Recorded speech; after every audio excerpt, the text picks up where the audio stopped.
На пару минут побыть в роли полицейского сегодня смогли дошкольники. В детском саду Сулпылар прошло профилактическое мероприятие по линии ГИБДД. Кубок победителя ждет сибайцев. Ансамбль «Гульдар» вернулся из Сочи с очередными достижениями. Вместо 6 соток картофеля целое поле клубники. Чем еще отличились сибайские садоводы нынешним летом?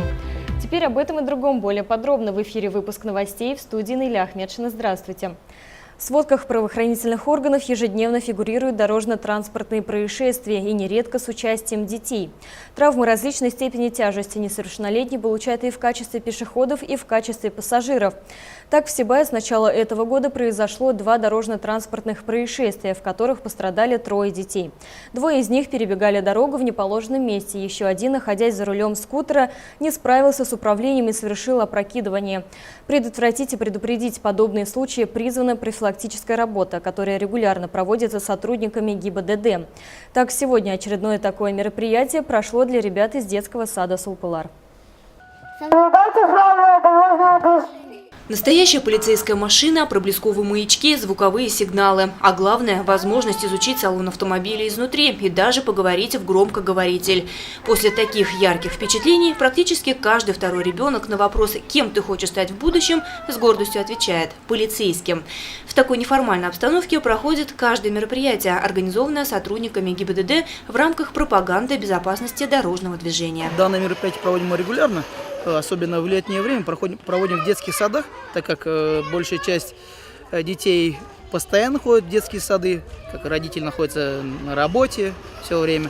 Предупреждаем детей, обучаем детей, чтобы правильно вели на проезжей части, как нужно передвигаться в кварталах, находиться в салоне автомашины. В рамках данных мероприятий мы обычно, чтобы наглядно было для детей, показываем как на этой площадке показываем, как нужно переходить проезжую часть, нужно переходить, какие имеются знаки, бывают знаки. Также покажем, демонстрируем наши патрульные автомашины. Проезжая часть, дорожные знаки и разметка, водители и пешеходы. Здесь все по-взрослому. На территории детского сада Сулпылар у ребят есть прекрасная возможность на практике отработать все полученные теоретические знания. Что они сделали совместно с инспектором по пропаганде безопасности дорожного движения Альбертом Обтекаевым. После того, как была изучена патрульная машина и повторены правила дорожного движения. Когда горит зеленый сигнал, что нужно делать? Ходить. А на красный? Стоять. Что нужно делать на красный? Стоять. На желтый? Нет, я не хочу. Приготовиться. А на зеленый? Ходить. На пешеходном переходе. Что нужно делать? Переходить дорогу. На какой цвет можно проходить? Зеленый. А если желтый горит, что нужно делать? Стоп. А красный тогда? Не переходить. В преддверии каждого учебного года сотрудники ГИБДД рекомендуют руководству школ и детских садов организовывать на территории своих заведений игровые зоны, где ребята в увлекательной форме могли бы изучить правила дорожного движения. Так, садик Сулпылар начал свою работу в 2012 году. И сразу же здесь появился и городок для изучения ПДД. Приоритетное направление нашего детского сада Сулпылар – это ОБЖ, охрана здоровья, жизнедеятельности детей. Мы очень большое внимание уделяем этому, особенно по правилам дорожного движения. Воспитатели проводят с детьми беседы, игры, сюжетно-ролевые игры, дидактические игры у нас очень много. Также проводим различные мероприятия, участвуем в конкурсах по правилам дорожного движения. Непоседливые и любознательные дошколята постоянно жаждут новых знаний и всегда хотят открывать для себя что-то новое, что порой может столкнуть их с реальной опасностью на улице. Чтобы оградить детей от возможных бед, необходимо как можно раньше начинать готовить их ко встрече с городским движением. Эти задачи и решают такие дни безопасности дорожного движения. Лиана Кириллова, Али Кадыров, Любовь Карпова для службы новостей. Одни дошкольники изучали сегодня правила дорожного движения, другие учились правильным действиям при пожаре. В детском саду Курай прошли противопожарные учения. Как справились сотрудники учреждения с непростой задачей по эвакуации своих воспитанников, смотрите в материале Евдокии Титаренко. Пожар по улице Кусимова, 8, детский сад Курай. В 11 часов 18 июля 2017 году произошло возгорание.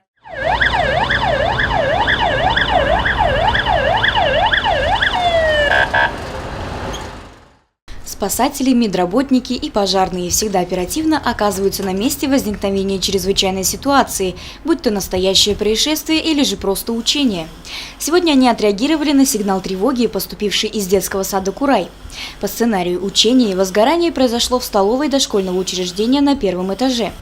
Ввиду того, что детский сад был введен в эксплуатацию совсем недавно, в 2014 году, плановые пожарные учения здесь до сих пор не проводились. Однако, несмотря на это, эвакуация детей и сотрудников прошла оперативно. Было принято постановление главы администрации, общая тренировка была проведена под руководством главы администрации. В целом со своими задачами персонал детского садика «Курай» справились, службы прибыли вовремя. Поводный, значит, у нас был заблокирован. Один человек в помещении столовой кухни вовремя был спасен. По эвакуации детей, значит, уложились по времени. И какие-то замечания, если будут, то это вкратце мы обговорим с персоналом. Целью практического занятия была отработка навыков и слаженности действия работников учреждений и воспитанников во время эвакуации в случае возникновения пожара. Персонал детского сада по сигналу тревоги обеспечил четкую, без паники, суеты, быструю эвакуацию из здания, согласно схеме эвакуации. Именно такие правильно выполненные действия как со стороны персонала детского сада, так и со стороны спецслужб приводят к успешному выполнению поставленных задач при противопожарных учениях и непосредственно при пожарах. Всего из здания было эвакуировано 38 детей и 17 сотрудников. По словам специалистов, подобные мероприятия с раннего возраста прививают детям умение быстро и без паники принимать важные решения в сложных стрессовых ситуациях, а также наглядно обучают необходимому алгоритму действий при пожарах. Евдокия Титаренко, Алик Кадыров, Любовь Карпова, телекомпания СТВ.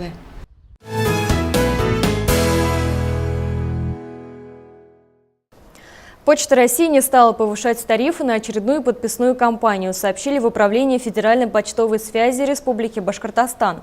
В период досрочной и основной подписных кампаний на первое полугодие 2018 года стоимость доставки периодических печатных изданий, как федеральных, так и региональных, останется без изменений. Тарифы на магистральную перевозку изданий также не будут повышены. Почта России заморозит тарифы на доставку газет и журналов на первое полугодие 2018 года. Это было согласовано осенью прошлого года на заседании экспертного совета по региональным печатным СМИ при Минкомсвязи России с представителями издательского сообщества. В период всей подписной кампании федеральный почтовый оператор также предоставит дополнительную скидку подписчикам изданий из списка экспертного совета по региональным печатным средствам массовой информации при Минкомсвязи России, в который входит порядка 200 газет и журналов из Республики Башкортостан. Скидка составит 25% при подписке через каталог Почты России. С 1 июля по 31 августа во всех почтовых отделениях страны проводится досрочная подписная кампания на периодические печатные издания на первое полугодие 2018 года. Порядок подписки и тарифы остаются такими же, как и для второго полугодия 2017 года. В течение 2 месяцев все желающие могут оформить подписку на газеты и журналы, выбрав из более чем 1000 изданий, принимающих участие в досрочной подписной кампании. Стоит также отметить, что на сайте Почты России и в почтовых отделениях республики продолжается благотворительная акция «Дерево добра», в рамках которой каждый желающий может оформить подписку на любое издание в адрес выбранного социального учреждения, конкретного детского дома, дома-интерната, дома для ветеранов и престарелых. Антон Шерстнев, Айгуль Хамитова, Алик Кадыров, Любовь Карпова, телекомпания СТВ. Исполнительское мастерство юных артистов Сибайского образцового ансамбля танца «Гульдар» по достоинству оценили в олимпийской столице России город Сочи. Фестиваль детского и юношеского творчества «Вот оно какое наше лето» проходил в период с 6 по 12 июля и объединил вокруг себя более 800 юных артистов со всех уголков страны. В родной город сибайцы вернулись с заслуженным триумфом. По итогам 6 фестивальных дней ансамбль «Гульдар» был признан лучшим коллективом России и получил официальное приглашение на Октябрьский кубок победителя. Веселые, озорные, отдохнувшие ребята поделились своими впечатлениями с нашим корреспондентом Ренатом Музафаровым. Почетное звание образцовый присваивается танцевальным ансамблям непростым росчерком пера. Согласно действующему регламенту, его могут получить коллективы, являющиеся лауреатами не менее 2 муниципальных, региональных, всероссийских или международных конкурсов. Сибайский образцовый ансамбль танца «Гульдар» соответствует гордому статусу уже 30 лет и за годы своего существования успел не раз отстоять звание как на всероссийской, так и международной сценах. Грантовый фестиваль-конкурс детского и юношеского творчества «Вот оно, какое наше лето», проводившийся в Олимпийской деревне Сочи-Парка в период с 6 по 12 июля, не стал тому исключением. Защищать честь республики на прошедшем конкурсе было доверено 3 танцевальным коллективам. Это ансамбль «Башмачок» и студия современного танца «Триумф» из города Уфа и сибайские артисты из Гульдара.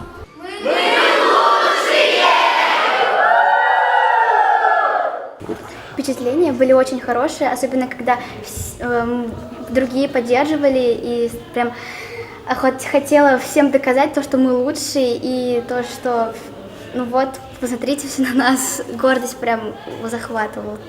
Принять участие в конкурсе были приглашены лучшие танцевальные объединения страны. Это свыше 30 образцовых и народных коллективов из Москвы, Самары, городов Чехов, Улан-Удэ, Ижевска, Казани, Саратова и многих других. Коллектив Сибайского образцового ансамбля представляли 46 участников младшей, средней и старшей возрастных групп. Выступать предстояло в Большом шатре на арене знаменитого во всем мире цирка Дю Солей, который по окончанию конкурсной программы ребятам довелось посетить в рамках насыщенной, развлекательной программы, предусмотренной для всех участников. Там же 3 дня безлимитного веселья в парке аттракционов, шоу танцующих фонтанов, посещение дельфинария, тематические дискотеки и многое другое, позволяющее участникам совместить приятное с полезным. Задумались не на минуту, потому что это развитие, это образование, это показать детям мир за счет того, чтобы мы съездили на этот фестиваль. Это, конечно, дорого стоит. Когда ты ведешь просто сам своего ребенка куда-то, то это совсем другое. Когда они едут в коллективе, это уже, конечно, очень сильно развивает, сплачивает коллектив. И они увидели очень много чего интересного, чего, может быть, даже мы, поехав с семьей, не смогли бы показать. Вообще очень хороший такой вот фестиваль, очень статусный фестиваль. Я езжу уже с ансамблем «Гульдар» не в первый год. Уже вот несколько поездок у нас было. И очень хорошая организация была. Это было приятно, что нашим детям показали Сочи-парк совершенно бесплатно, 3 дня они катались на каруселях. И вообще увидели дельфинарий, увидели цирковое представление. В общем, много чего показали детям, помимо самой фестивальной программы. Само мероприятие, как отмечают участники ансамбля, это в первую очередь возможность заявить о себе всей стране. Именно с этими волнительными минутами выступления на знаменитой всему миру площадке связаны самые яркие воспоминания мальчишек и девчонок. Для меня самое большое впечатление – это то, что мы съездили, доказали то, что мы самые лучшие. Вот мы стали самым лучшим коллективом, и мы поедем в октябре 2017 года, этого года, еще раз в Сочи, чтобы доказать. Вот, выбрали 7 самых лучших коллективов, и мы один из них. В первую очередь это заслуга нашего руководителя, наверное, потому что она так старалась для нас. И, конечно же, наша заслуга, наших родителей, наших пап, мам, бабушек, дедушек. Вообще этот конкурс, я считаю, что был для нас таким испытанием проверки своих сил, потому что был приглашен коллектив, именно отобранный коллектив. Все коллективы были народные, образцовые, со званием, очень сильные коллективы. Нам надо было доказать, что мы можем, что мы лучшие. Наш коллектив представлял 3 возрастные группы, это младшие, средние, старшие, и представляли мы дуэт. Но дети, думаю, выстояли, показали себя с лучшей стороны, и мы получили 3 диплома лауреата 1 степени и 1 диплом лауреата 2 степени. Ну и самым лучшим, конечно, для нас было то, что нас признали как лучший коллектив России, пригласили на закрытый грантовый конкурс, где будет разыгрываться Кубок победителя России. Подготовку к закрытому грантовому конкурсу среди лучших танцевальных коллективов России «Кубок победителей» ансамбль «Гульдар» планирует начать уже в середине следующего месяца, когда все остальные школьники России будут пребывать на заслуженных летних каникулах.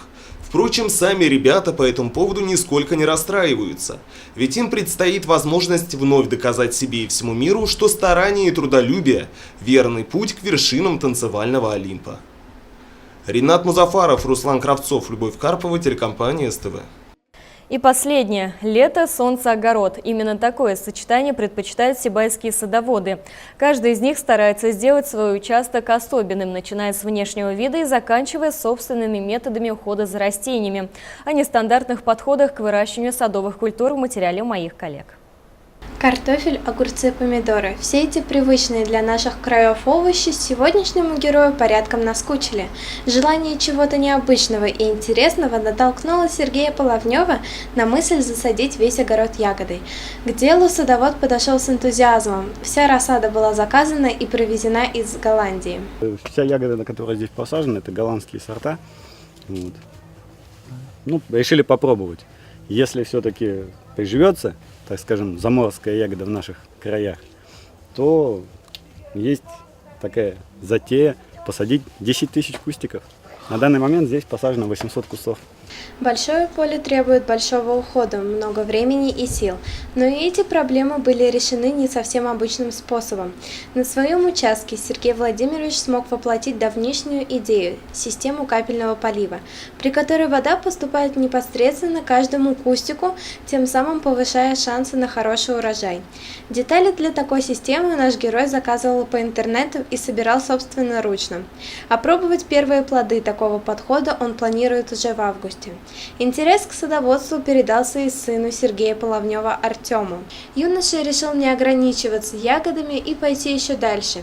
Теперь по соседству с клубникой всходит кедр. Кедры я выбрал потому, что это необычно. Они были привезены с севера, они большие, они были посажены семенами и также были посажены рассадой. Семенами они были закрыты, они сидели, и сейчас они только всходят. Вскоре они будут большими и будут давать плоды. Землю надо было взрыхлить, надо было смешать песок с обычной почвой, надо было полить землю, чтобы она была не сухая, засадить, прикопать и еще раз полить, то есть чтобы растение сразу начало расти. Вот такие не совсем обычные и интересные идеи реализовывают наши дачники, не обращая внимания на объем работы, который им еще предстоит, ведь когда занимаешься любимым делом, все остальное становится неважным. Александра Половнева, Антон Шерстнев, Олег Кадыров, Любовь Карпова, телекомпания СТВ. Такими были новости вторника. Самую актуальную информацию вы всегда можете посмотреть на нашем официальном сайте sibaytv.ru. Сразу после выпуска новостей смотрите короткий фильм, посвященный 90-летию со дня образования Государственного пожарного надзора. В студии работала Наиля Ахмедшина. Удачи и берегите себя!